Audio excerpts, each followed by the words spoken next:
जय Hind and hello guys, स्वागत है आपका आपके अपने YouTube चैनल ज्ञानदेह होस्ट में। और इस वीडियो में मैं आपको बताने वाला हूं इलाहाबाद हाई कोर्ट यानी कि AHC वेरियस पोस्ट भर्ती 2022 ऑनलाइन फॉर्म के बारे में कि कैसे आपको इस भर्ती का फॉर्म फिलअप करना है, जो कि आपकी भर्ती driver grade 4 group D group C and stenographer की पोस्ट पर निकाली गई है। तो आप इस वीडियो को देखते रहिए, यहाँ पर आपको रजिस्ट्रेशन से लेकर के प्रिंट तक की पूरी जानकारी दी जाएगी। तो यहाँ पर अभी जो वीडियो में देख पा रहे हो हमारी ऑफिशियल वेबसाइट jobsgyan.in है, इसका लिंक वीडियो के डिस्क्रिप्शन में दिया है। जैसे ही आप लिंक को ओपन करेंगे तो आपको इस भर्ती की एलिजिबिलिटी के बारे में संपूर्ण जानकारी जानने को मिलेगी। आपको सभी जानकारी जानने के बाद में इंपॉर्टेंट लिंक्स के सेक्शन में आना है और अप्लाई ऑनलाइन पर क्लिक करना है। इसके बाद में आपके सामने कुछ ऐसा इंटरफेस आ जाएगा। अब आपको यहाँ पर जिस भी कैटेगरी पर अप्लाई करना है उसी पर आपको क्लिक करना होगा। जैसे कि अगर आप ग्रुप डी की पोस्ट पर अप्लाई करना चाहते तो आप यहाँ पर क्लिक करेंगे, ग्रुप सी की पोस्ट पर अप्लाई करना चाहते तो आप यहां पर क्लिक करेंगे। तो अभी के लिए मैं आपको यहां पर ग्रुप डी की पोस्ट पर कैसे अप्लाई होता है वो करके दिखाता हूं। सभी पोस्ट पर अप्लाई करने का तरीका सेम रहेगा, बस उसकी एलिजिबिलिटी के अकॉर्डिंग यानी कि क्वालिफिकेशन के अकॉर्डिंग आपको क्वालिफिकेशन कम और ज़्यादा भरनी होगी। अब जैसे ही आप यहां पर क्लिक कर देते तो आपके सामने कुछ ऐसा इंटरफेस आ जाएगा। यहां पर आपको न्यू रजिस्ट्रेशन के ऊपर क्लिक करना है। इसके बाद आपके सामने इंस्ट्रक्शंस आएंगे कि आपसे किस कैटेगरी में कितनी फीस ली जाएगी, यह सब जानकारी आपको दी गई है। अब आपको यहां पर क्लिक करना है आई हैव डाउनलोडेड कंप्लीट इसके ऊपर, और फिर आप क्लिक हियर टू प्रोसीड पर क्लिक करेंगे। अब आपके सामने रजिस्ट्रेशन का जो मेन पेज है वो आ चुका है। तो आपको कहां पर क्या जानकारी भरनी है वो आप देख लीजिए। आपको सबसे पहले आपका नाम 10th की मार्कशीट के अनुसार एंटर करना है। ये एंटर करने के बाद में आप यहां पर देखेंगे फादर हस्बैंड नेम, यानी कि अगर आपकी शादी हो चुकी है तो आपको आपके पति का नाम देना है, नहीं तो आपको यहां पर आपके पिता का नाम एंटर करना है। एंड देन आप यहां पर आपकी माता जी का नाम एंटर करेंगे। ये नाम भी आपका 10th की मार्कशीट के अनुसार ही होना चाहिए। डेट ऑफ बर्थ आपकी क्या है वो आपको सिलेक्ट कर लेनी है, पहले डे, इसके बाद में मंथ, और फिर जो भी आपका ईयर है वो आपको यहां पर सिलेक्ट कर लेना है। इसको सिलेक्ट करने के बाद आता है जेंडर, तो जो जेंडर है आपका वो सिलेक्ट करेंगे। फिर आइडेंटिटी टाइप, इनमें से कोई भी एक आईडी आपको सिलेक्ट कर लेनी है। जो भी आईडी आपने सिलेक्ट किया है उसका नंबर यहां पर आपको डाल देना है। अब आता है प्रेजेंट एड्रेस, यानी कि जो आपका अभी करंट का एड्रेस है वो आपको देना है। प्रीमिसेस नंबर या फिर नेम जो भी है वो आप यहां पर लिखेंगे। लोकेलिटी क्या है वो आप यहां पर डाल देंगे। आपके पास का पुलिस स्टेशन कौन सा है उसका नाम आपको यहां पर एंटर करना है। फिर कंट्री आपकी कौन सी है वो आपको यहां पर सिलेक्ट के ऊपर क्लिक करके सिलेक्ट करनी है, बेसिकली इंडिया रहेगी। फिर इसके बाद आपकी स्टेट कौन सी है, जिस स्टेट के आप निवासी है वो स्टेट आपको यहां पर सिलेक्ट कर लेनी है। देन आती है डिस्ट्रिक्ट, तो आपकी डिस्ट्रिक्ट कौन सी है, जहां के आप स्थायी निवासी है वो आपको सिलेक्ट करनी है। एंड आपको यहां पर आपका पिन कोड भी डाल देना है। एक्टिव ईमेल आईडी, यानी कि जो आपकी एक्टिव ईमेल आईडी है वो आपको यहां पर एंटर करनी है, क्योंकि उसके ऊपर ईमेल जाएगी और वेरिफिकेशन अभी किया जाएगा। फिर आपने जो भी ईमेल आईडी यहां पर भरी है इस ईमेल आईडी को दोबारा डाल करके वेरीफाई करना है। एंड देन अब यहां पर आप अपना मोबाइल नंबर एंटर करेंगे। ये नंबर भी आपका वैलिड होना चाहिए, क्योंकि इसके ऊपर भी OTP जाएगा। नंबर को दोबारा डाल करके आपको वेरीफाई कर देना है। कोई अन्य नंबर देना चाहते तो आप टेलीफोन नंबर के अंदर दे सकते हैं, नहीं तो आप इसको खाली भी छोड़ सकते हैं। फिर आता है परमानेंट एड्रेस, तो अगर आपका प्रेजेंट और परमानेंट एड्रेस सेम है तो आप यहां पर टिक कर दीजिए। इसके बाद में ये जानकारी ऑटोमेटिकली यहां पर आ जाएगी। एंड देन नीचे आता है चूज पासवर्ड, तो आपका पासवर्ड आपको एक बनाना है, जिसमें कि बोला कि आपके पासवर्ड की लेंथ यानी कि उसकी जो लंबाई है वो 8 से 13 कैरेक्टर के बीच में होनी चाहिए, जिसमें कि इंग्लिश का एक कैपिटल वर्ड, एक स्मॉल वर्ड, इनमें से कोई स्पेशल कैरेक्टर और एक नंबर भी रहना चाहिए। कुछ इस टाइप का पासवर्ड आपको बनाना है।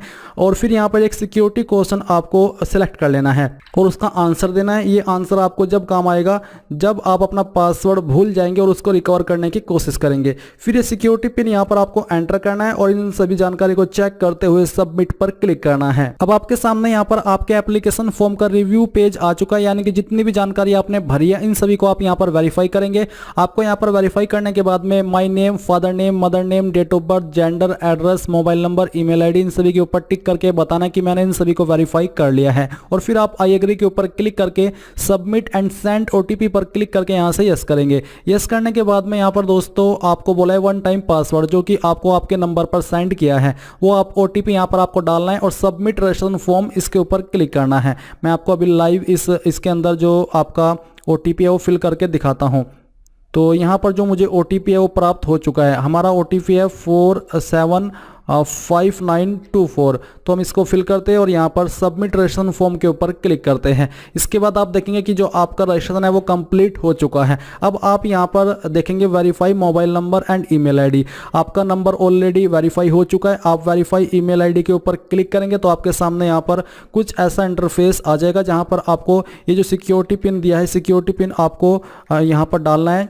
एंड डालने के बाद में आप यहाँ पर इसको सबमिट के ऊपर क्लिक करेंगे। एंड देन आपके नंबर के ऊपर ईमेल के ऊपर ओटीपी जाएगा, वो ओटीपी यहाँ पर आपको डाल देना है और उसको भी वेरीफाई कर देना है। फिर यहाँ पर दोस्तों आपको एप्लीकेशन फॉर्म के ऊपर क्लिक करना है। आपकी कॉन्टैक्ट की जानकारी भरी जा चुकी है। अब आपको यहाँ पर पर्सनल डिटेल्स पर क्लिक करना है। इसके बाद यहाँ पर कुछ जानकारी आपकी दी गई है और कुछ जानकारी आपको भरनी है। जैसे कि यहाँ पर है आपकी नेशनलिटी, तो नेशनलिटी आप इंडियन है तो इंडियन सेलेक्ट करेंगे। फिर है कि are you original resident domicile of UP state, यानी कि क्या आप उत्तर प्रदेश के स्थायी निवासी है। अगर हाँ तो यस कीजिए, नहीं तो आपको नो करना होगा। फिर आती है कैटेगरी, तो जो भी आपकी कास्ट कैटेगरी है वो आपको यहाँ पर सेलेक्ट कर लेनी है, जो भी है वो आप यहाँ पर सेलेक्ट कर लेंगे। इसके बाद are you women candidate of UP, क्या आप यूपी के फीमेल कैंडिडेट है। अगर हाँ तो यस, नहीं तो आपको नो करना है।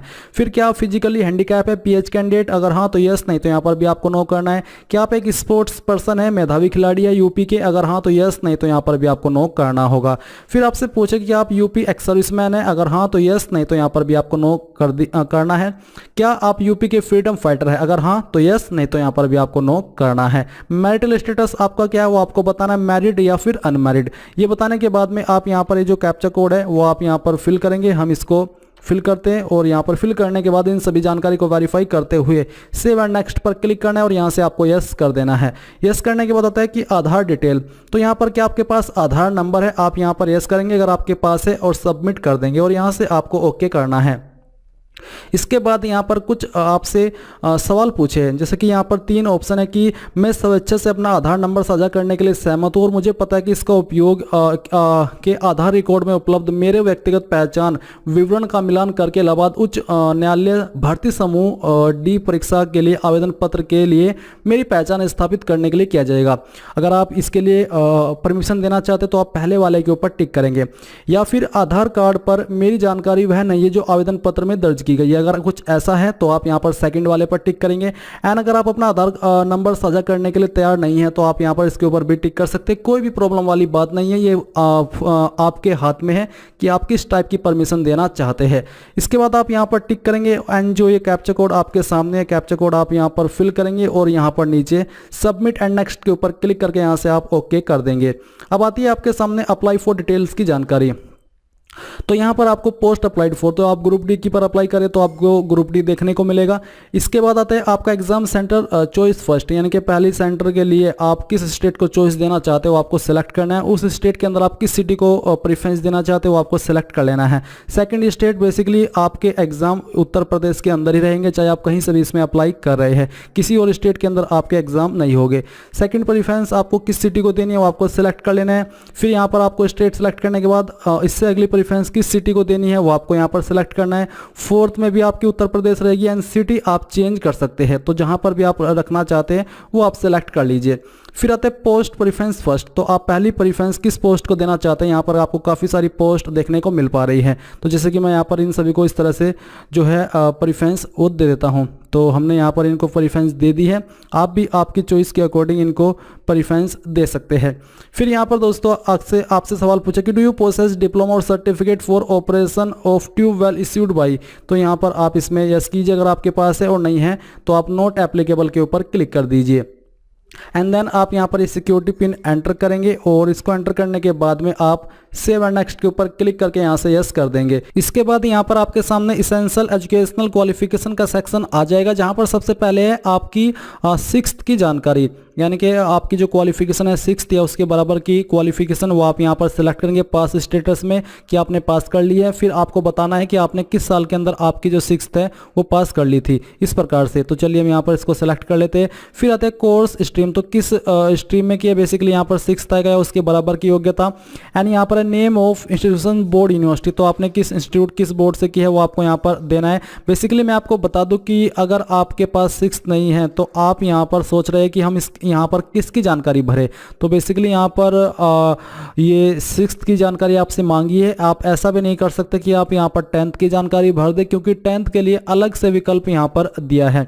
तो बेसिकली आप यहाँ पर जो आपका बोर्ड है उसमें अदर सेलेक्ट करेंगे और आपको यहाँ पर आपकी 6th की ही जानकारी देनी होगी। फिर आते हैं board university in case other, तो यहाँ पर बेसिकली किस स्कूल से आपने किया है उस स्कूल का नाम आपको यहाँ पर एंटर कर देना है, क्योंकि यहाँ पर जैसा कि आप सब जानते हैं कि 6th क्लास पर कोई बोर्ड एप्लीकेबल नहीं होता है। रिजल्ट मोड क्या था, परसेंटेज या फिर सीजीपीए, वो आपको सिलेक्ट कर लेना है। जैसे कि अगर मैंने परसेंटेज सिलेक्ट किया तो यहाँ पर आपको आपके जो टोटल मार्क्स है वो एंटर करने हैं, उसमें से जो नंबर आपको आए थे वो यहाँ पर आपको एंटर करने हैं और परसेंटेज आपकी आ जाएगी। फिर आपको यहाँ पर 8वीं की जानकारी देनी है, सेम तरीके से आपको यहाँ पर आपका स्टेटस सेलेक्ट कर लेना है एंड देन यहाँ पर आपको ईयर ऑफ पासिंग देना है। यहाँ पर 8वीं के ऑप्शन में नॉट एप्लीकेबल भी है कि अगर आपके पास ये नहीं है तो आप इसको नॉट एप्लीकेबल कर सकते हैं।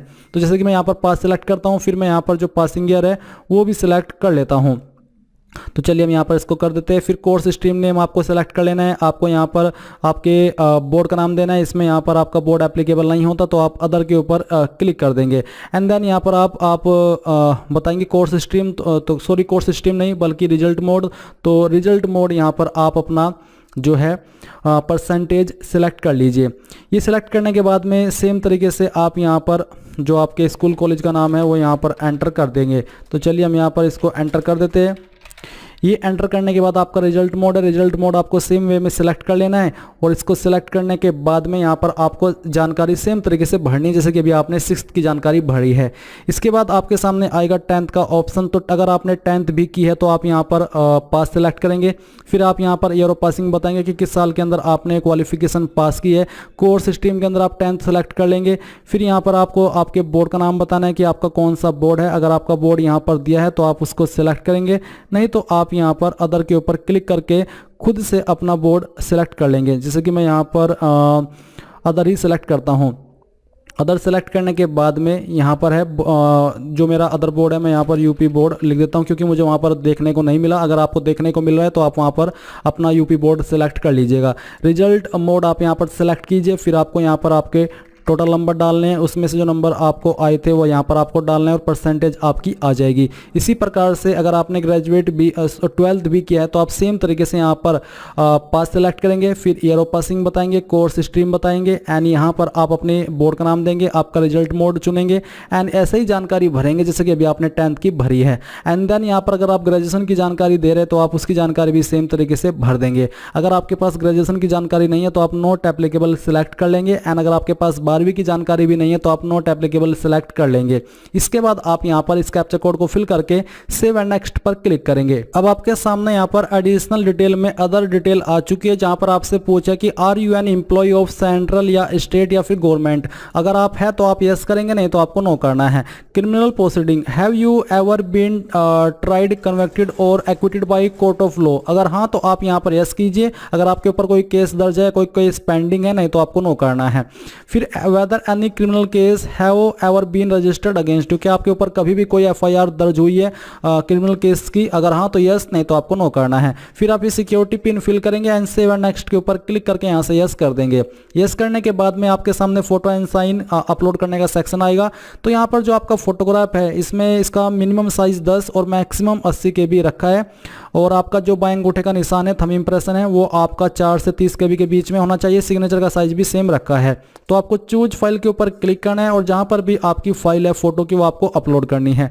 इसका जो फॉर्मेट है वो आपका JPG का रखा है जैसा कि आप वहां पर डिस्प्ले पर देख सकते हैं। तो चलिए हम यहाँ पर एक इमेज सेलेक्ट करते हैं, हम इसको ओपन करते हैं और यहाँ से ओपन करने के बाद आपके सामने अगर आप इसको क्रॉप करना चाहते हैं तो आप यहाँ पर जो पिक्सल है वो डाल करके कर सकते हैं, नहीं तो आप यहाँ पर अपलोड ओरिजिनल के ऊपर क्लिक करके अपलोड के ऊपर क्लिक कीजिए। तो आप यहाँ पर देखेंगे कि जो आपका फोटो है वो अपलोड हो चुका है। आप अपलोडेड डॉक्यूमेंट के ऊपर क्लिक करके इसको व्यू भी कर सकते हैं।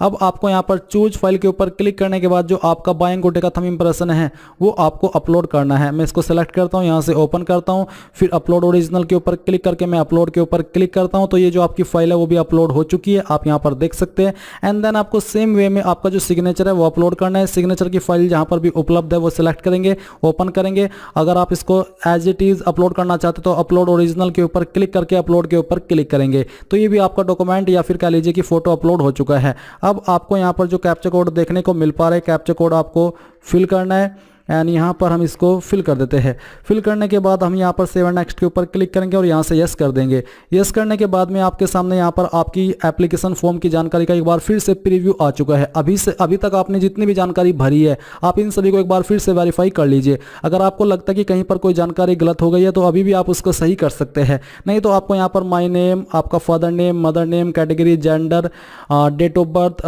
विकलांग की जानकारी, educational detail, other detail, contact detail, apply for, criminal processing, ये सभी के ऊपर टिक करके बताना है कि हाँ मैंने इन सभी को वेरीफाई कर लिया है। और फिर आप आई एग्री के ऊपर क्लिक करके फाइनल सबमिशन ऑफ एप्लीकेशन के ऊपर क्लिक करके यहाँ से यस कर देंगे। यस करने के बाद आप देखेंगे कि आपका एप्लीकेशन फॉर्म सबमिट हो चुका है। अगर आप इसमें कोई चेंजेस करना चाहते तो एडिट एप्लीकेशन फॉर्म के ऊपर क्लिक करके कर लेंगे। अगर आप यहीं से फीस के लिए आगे बढ़ना चाहते हैं तो आप यहाँ पर आपकी ईमेल आईडी अभी मेरी वेरीफाई नहीं हुई है, इसके ऊपर क्लिक करके आप अपनी एप्लीकेशन फीस को जमा करेंगे। जैसे ही आपकी ईमेल आईडी वेरीफाई हो जाएगी तो आपको पे एग्जामिनेशन फी देखने को मिलेगा, आपको इसके ऊपर क्लिक करना है। फिर आप यहाँ पर ऑनलाइन पेमेंट के ऊपर क्लिक करके प्रोसीड फॉर पेमेंट एंड यहाँ से ओके करेंगे और इसके बाद आपको पेमेंट के पेज पर ट्रांसफर कर दिया जाएगा। बट आप उसके पहले देख लीजिए कि आपको किस माध्यम से फीस को जमा करनी है, वो आपको सिलेक्ट करना है। अब यहाँ पर दोस्तों आपके सामने काफी विकल्प है फीस को जमा करने के। नेट बैंकिंग का, SBI, अदर बैंक की, SBI का डेबिट कार्ड, SBI का क्रेडिट कार्ड, तो जिस भी माध्यम से करना चाहते हो यहाँ पर आप कर दीजिए। एंड जैसे आपकी फीस जमा हो जाएगी आपको इसी वेबसाइट पर डायरेक्ट किया जाएगा जहां से आपने फॉर्म फिल करना स्टार्ट किया था और आप अपने फॉर्म का फाइनल प्रिंट आउट ले पाएंगे। इस प्रकार से आप लोग Allahabad high court various post online form 2022 को भर पाएंगे। आई होप ये प्रोसेस आपको पसंद आया होगा। So thanks for watching. जय हिंद।